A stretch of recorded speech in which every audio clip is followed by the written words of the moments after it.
Bir hayvan asla insan gibi zalim olamaz. Böylesine ustalıklı, böylesine sanatsal bir zalimlik insanda olur sadece. Bir kaplan yalnızca parçalayıp kemirir. İnsanları kulaklarından duvarlara çivileyip gece boyunca öylece bekletmek.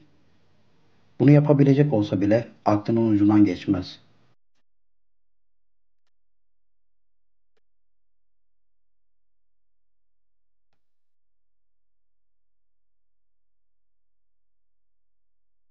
Bugünkü mevzumuz edebiyat tarihinin en etkili 10 romanını ele almak. Karamazov kardeşler. Dostoyevski. Güneş doğar ve batar. Bu böyledir, böyle olmalıdır. Fakat Dostoyevski için hayat başkadır. Güneş yalnızca doğup batmaz. Bir yük bindirir insanın omuzlarına güneşin ılık ışınları. Saat 5'i sıkıştırır geçmişe ve hayatı boyunca saat 5'i sıkışan geçmişten çekip almak için çabalamaya mahkum eder insanı Dostoyevski. Onun tarzıdır bu. Bir yıkım bırakır ve o yıkımdan inşa etmeye zorlar. Yıkımın omuzlara bindirdiği ağır yük sendeletir onu taşıyan insanı ve bacakları bilincinin ağırlığı altında ezilir. Hayat eskisi gibi işlemez artık. Geçmiş ve gelecek ve şu an yitirilmiş kavramlardan ibarettir. Çünkü Dostoyevski dokunmuştur ya da yıkmıştır insanın içinde olanı. Anlattığımız bu insanın özelliklerinin her zerresini taşır Alyosha Karamazov ve bizim için bu romanı ilk sıraya çıkaran yegane karakterdir Alyosha. Dostoyevski'nin inancı ile ilgili türlü söylemler olmuştur geçmişten günümüze. Ama bize kalırsa yani Alyosha'ya baktığımızda Dostoyevski'nin ne bir Hristiyan ne de Tanrı tanımaz olduğunu görürüz. Kafasında bir dünya ve o dünyayı anlamlandırmak için bir tanrı yaratmıştır Alyosha Karamazov. Bunu da Hristiyanlık üzerinden alegorik bir şekilde yansıtmıştır roman. Alyosha kafasında iyilik, kötülük gibi kavramları kurar ve iyiyi de kötüyü de kendi etik anlayışına göre konumlandırır. Alyosha özeldir çünkü Dostoyevski'nin olmak isteyip de olamadığı biricik karakterdir. Pişman mıyım? Hayır, hayır, hayır. Bir kez daha baştan başlasaydı yine aynı şey olurdu. Bizim için, benim için ve sizin için tek önemli şey birbirimizi sevip sevmediğimiz. Düşünülecek başka bir şey yok. Rusça devam etti. Ben seni seviyorum. Sen de değişmediysen hiçbir şey umurumda olmaz. Niçin bana bakmıyorsun? Anna Karenina, Lev Tolstoy. Bu kitap iki bakımdan çok özeldir. Birincisi, Tolstoy bize insan arzusunun erişebileceği boyutunun herhangi bir sınırı olmadığını gösterir, yaratmış olduğu Anna karakteri üzerinden. Arzu denen şey derin ve güçlü bir kavramdır. Arzulamak bir şeyleri. Bu öylesine basit bir şey değildir. Her insanın yapabileceği, cesaret edebileceği bir şey değildir. Bundandır çoğu insanın arzuları birbirine benzer. Bir ev, bir araba, bir iştir genel olarak bir toplumun arzusu. Kişi korkar farklı olmaktan ve benzemeye çalışır çevresine. Herkesin konuşması, arzusu, hatta düşüncesinin bile aynı olması bundandır. Tehlikelidir arzulamak denen kavramı tatmaya çalışmak. Anna bunu yaptı ve o hazzı aldı. Bir profil yarattı kafasında ve arzu etmeye başladı.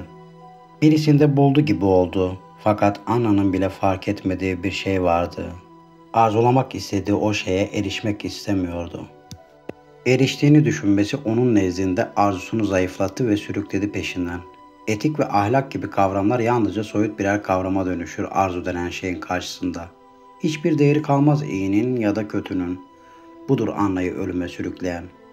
İkinci önemli etkene gelecek olursak, Tolstoy'un Anna'yı kitabın sonunda öldürdükten sonra hüngür hüngür ağladığı söylenir.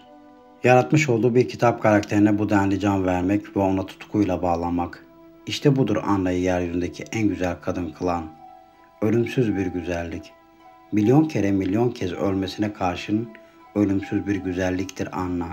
Tolstoy da tıpkı Anna gibi bir tren istasyonunda ölmüştür. Bir bıçak saplayıp göğsüne kurtulmak varken kim ister bütün bunlara katlanmak? Ağır bir hayatın altında inleyip terlemek. Ölümden sonraki bir şeyden korkmasa, o kimsenin gidip de dönmediği bilinmez dünya ürkütmese yüreğini. Hamlet, William Shakespeare. Bir oyun olmasına karşın bu listede yer alacak kadar güçlü bir karakterdir Hamlet. Shakespeare'i nezdimizde arşa çıkaran şey duyguları dilediği gibi kontrol edebilmesidir. Ve bu da soyut olan duyguları somutlaştırıp ayaklarımızın altına serer. Hamlet intikam duygusunun vücut bulmuş halidir ve edebiyat tarihinin bir duygunun bu denli kanlı ve canlı bir biçimde karşımıza çıkması imkansız denecek kadar zordur. Olmak ya da olmamak, işte bütün mesele bu.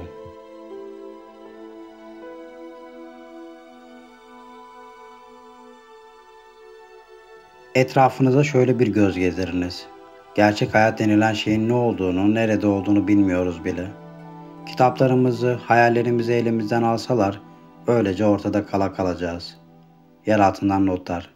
Fyodor Mihailovich Dostoyevski. Varoluşçuluğun derin bir yansımasıdır yer altından notlar. Öncelikle varoluşçuluk ne onu kavramalı. Daha önce 3.201 kez varoluşçuluğa değinmiş olsak da bir kez daha yani 3.202. kez söz etmekte bir sakınca görmüyoruz. Varoluşçuluk dediğimiz şey de tam olarak budur. 3.202. kez demektir. Anlamsız olan anlamsızdır fakat yine de üzerine gider elle tutulur bir şeyler yakalamaya gayret ederiz. Elle tutulur bir şey bulamadığımız gibi bir girdaba dönüşen anlamsızlık tarafından daha da derine çekiliriz. Kişi çevresi ve kendisi tarafından baskılanmış duyguları ile yüzleşmek ister. Hayatı boyunca kaçınmış olduğu gerçekler ya da yanılsamalar tüm çıplaklığı ile çarpar yüzüne. Bütün kavramlar gerçek, sahte, iyi, kötü birbirine girer ve önemsizleşir. Artık 2 kere 2'nin 4 etmesi bir anlam ifade etmiyordur. Dipteki haz ele almıştır algılanan tüm kavramları uyduran bilinci. 2 kere 2 artık yeteri kadar 4 etmez. Çünkü varoluşçuluğun derin bir yansımasıdır yer altından notlar. 14 yaşımdayken karnımı doyurmak için bir parça ekmek çaldığımda beni zindana attılar ve orada tam 6 ay boyunca bedava ekmek verdiler. Hayatın adaleti budur. Victor Hugo, Sefiller. Toplumun önde gelenleri tarafından yazılan, çizilen yasaları gözü kapalı bir şekilde kabul etmesi ve uyması bir takım tabular oluşturur. Açlıktan ölmek üzere olan bir insanın çalacağı bir ekmeğe gerçekten hırsızlık denebilir mi? Yoksa esas hırsızlık o insanı açlıktan ölecek duruma getirip yine de bir parça ekmeği ondan esirgemek, çalmasın diye türlü oyunlara başvuran sistemi oluşturmak ve bir parçası olmak mıdır o sistemin? Hugo'nun Sefiller adlı eserinin baş kahramanı Jean Valjean, tabularınızı yıkacak, tüm soru işaretlerini cevaplayacak kadar güçlü bir karakterdir. Argo, sefil insanların dilidir, demiş Hugo. Bunun ne kadar doğru olduğunu göreceksiniz kitabı okuduktan sonra.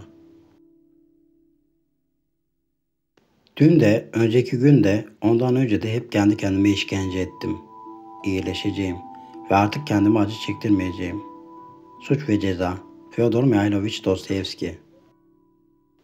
Gerçekten istese de artık kendisine acı çektirmekten vazgeçebilir mi Raskolnikov? Dipteki tadı bu denli güçlü bir şekilde tatmayı bilen bir karakter nasıl olur da bütün hazlarından ödün vermek isteyebilir? İşte olayın bütün püf noktası da buradadır. Yani istemek kısmında. Kendisine işkence etmek istemez artık ama yine de buna devam edeceğini içten içebilir. Yoksa hazın boyutu çıkabilir miydi Nirvana'ya? Vicdan denen duyguyu ortaya çıkarmak için önce olabilecek en kötü olayları arzulamalıdır insan. Bir bireyin açlık ile cebelleşiyor olmasını görmek kişiye o durumun kötü olduğunu, olmaması gerektiğini düşündürtüp hatta belki de yardım etme eylemine yönlendirir. Bu durum kişiyi kendi içinde rahatlamasını, vicdan denen şeyi ortaya çıkarmasını sağlayacaktır. O halde bu durum ya açlıktan ölen bir bireyin o kadar da kötü bir olay olmadığını ya da vicdan denen kavramın çok kötü bir şey olduğunu gösterir. Vicdan denen şey Raskolnikov'un baltasının ucundan damlayan kan damlasıdır. Yeryüzünün ve yazılmış olanın en büyük karakteridir Raskolnikov. Suç ve ceza kavramlarına yeni bir bakış açısıyla bakmak için kavramalı birey Raskolnikov'u. Sabahları uyanıp güneşi gördüğümde al işte yine cenneti andıran bir gün ve yine insanlar bunu mahvedecekler diye düşünmekten kendimi alıkoyamıyorum. Genç Werther'in acıları. Goethe. Bir insanın varlığıdır güneşin sarı ışınlarına can veren. Her gün yürüdüğün çorak arazi yeşerir. O birinin varlığından önce karanlık suların ortasında rotasını yitirmiş, batmaya yüz tutmuş bir gemiydin sadece. Fakat o varlık bir deniz feneri olup alt eder karanlığı. Sular artık daha mavi, gökyüzü daha güzeldir ve karayı ayaklarına getirmiştir. Bir müziğin tınısı kondurur yüreğine kelebekleri ve büyür büyür dünyaya sığamaz hale gelirsin. Zaman bir ileri iki geri, Varlığı solmaya başlar o kişinin ve solmaya başlar güneş.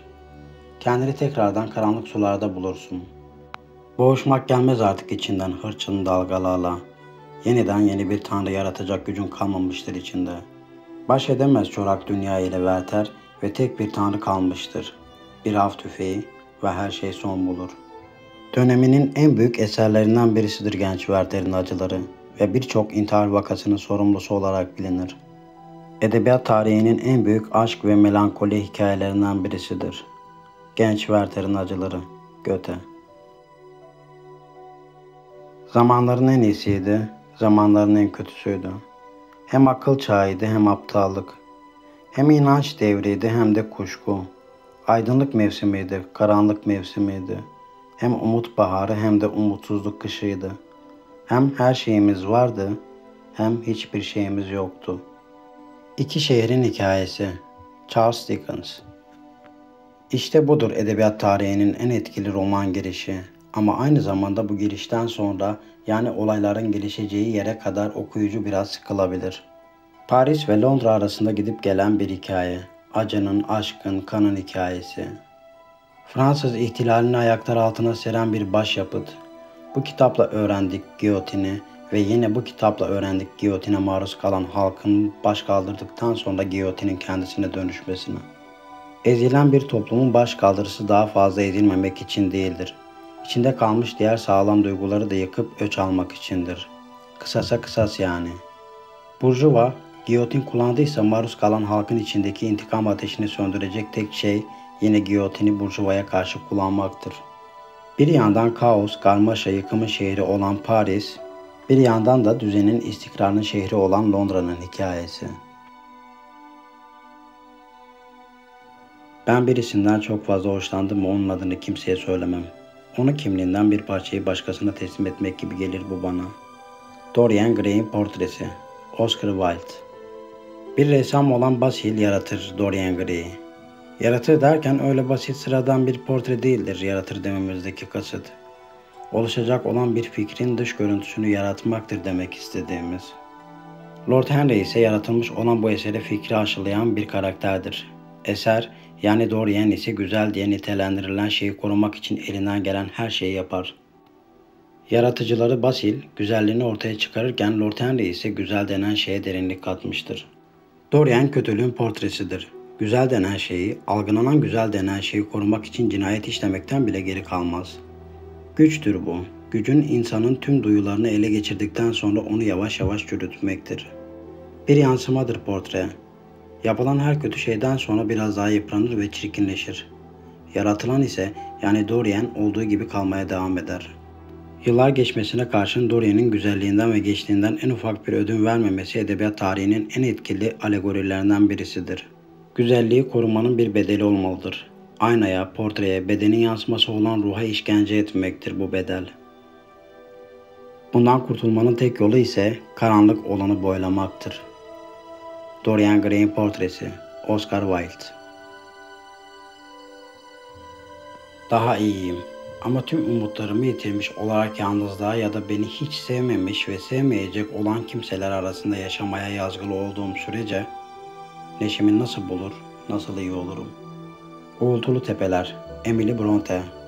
Aşk denince Leyla ile Mecnun, Ferhat ile Şirin, Romeo ve Juliet gibi güzel çiftler gelir aklımıza. Fakat Uğultulu Tepeler'deki Heathcliffe'ı kimse anmak bile istemez. Kötüdür Heathcliff. Bu halde aşkı da büyük olamaz, olmamalıdır. Hayır, bu yanlış bir algıdır. Kötü olanın aşkı daha büyüktür. Çünkü kötü denen bireyin içinde kötülük ile çatışır ve kazanır sevgi. Bu bakımdan öteki aşıklardan daha çok etkilemişti beni bu eser. Bir etkeni daha var bu eseri en iyilerden birisi yapan. Dönemin İngiltere'sinde yazarların yalnızca erkekler tarafından yapılması gerektiği algısına karşın Emily'nin başkaldırısı ve tek roman olmasına karşın muhteşem bir dille yazılmış olmasıdır. Listenin sonunu gördüyseniz eğer beğenmeyi ve abone olmayı unutmayınız sevgili dostlar. Ben Mehmet Ekinci, varoluşçu bir yazar. Kalın sağlıcakla.